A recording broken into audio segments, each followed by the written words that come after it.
এটি হলো একটি ছোট্ট গ্রাম হাবলপুর। এই হাবলপুরে উত্তর পাড়ায় রয়েছে আমাদের চম্পু। অবশ্য তার আসল নাম চমন। সকালে ঘুম থেকে উঠে দাঁত মাজতে মাজতে সে পড়ে। এমনকি সকালের যে খাবার খাবে সে খাবার খেতে খেতেও পড়ে। এমনকি বাথরুমে গেলে পর্যন্ত সে বই নিয়ে বাথরুমে চলে যায়। অপরদিকে দক্ষিণ পাড়ায় রয়েছে আমাদের হাবল, যাকে পাড়ায় ডগ কাটা বলে ডাকা হয়। বলা হয় ছোটবেলায় সে সব সময় ডগ কেটে রাখতো, মানে চুলের ডগ কেটে রাখতো, তাই জন্য তার নাম দেওয়া হয় ডগ কাটা। अच्छा কি রে ডগ্গাটা কি করছু? গেম খেলছু? সরে যা। खत्म। এদের দেখ পালাচ্ছে পালাচ্ছে, দেখ পালাচ্ছে। গুলেল মার গুলেল মার গুলেল মার, মার মার মার মার মার মার মার মার। আরে তুই আমাকে মারলি কেন?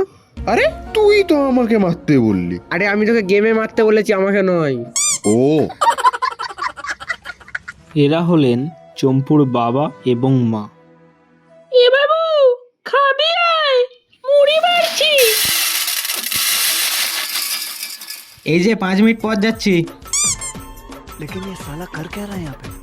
বুঝছো, হ্যাঁ বলো। আমাদের ছেলেটা না এবারে অনেক বিরিয়ানি হবে। अच्छा পরীক্ষায় যা পড়ছে অন করবে। ওটা বিরিয়ানি নয়, ওটা ব্রিলিয়ান্ট। ছোটবেলায় পড়াশোনা করলে না আর গাধা হতে না। সবে মাত্র 7 বার মারা হলো আর 3 বার হলো না। 10 বার রিভিশনটা মেরে নিলে পুরো প্রপার ভালো করে পড়াটা হয়ে যেত।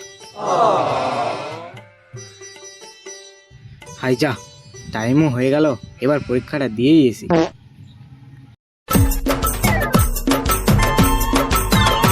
ঠাকুর এবার পাস করে তোমাকে আমি 100 টাকার বিস্কুট খাওয়াবো।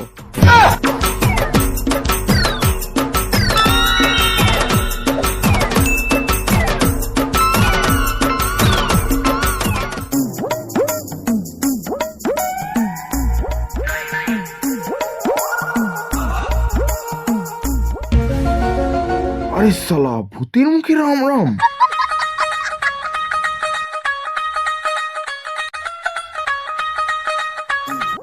ওই ডগ্গাটা কাস্টম খেলে দিয়ে চলে এখানে। কি রে, আজ তো পরীক্ষা, তুই পরীক্ষা দিতে যাবি নি? কি পরীক্ষা? তাড়াতাড়ি বেড়া। দাঁড়িয়ে যা, আমি এক্ষুনি যাচ্ছি, এক্ষুনি এসছি। চলে এসছি। ওই চলাই হয়ে গেছে আমার। লে চ চ চ।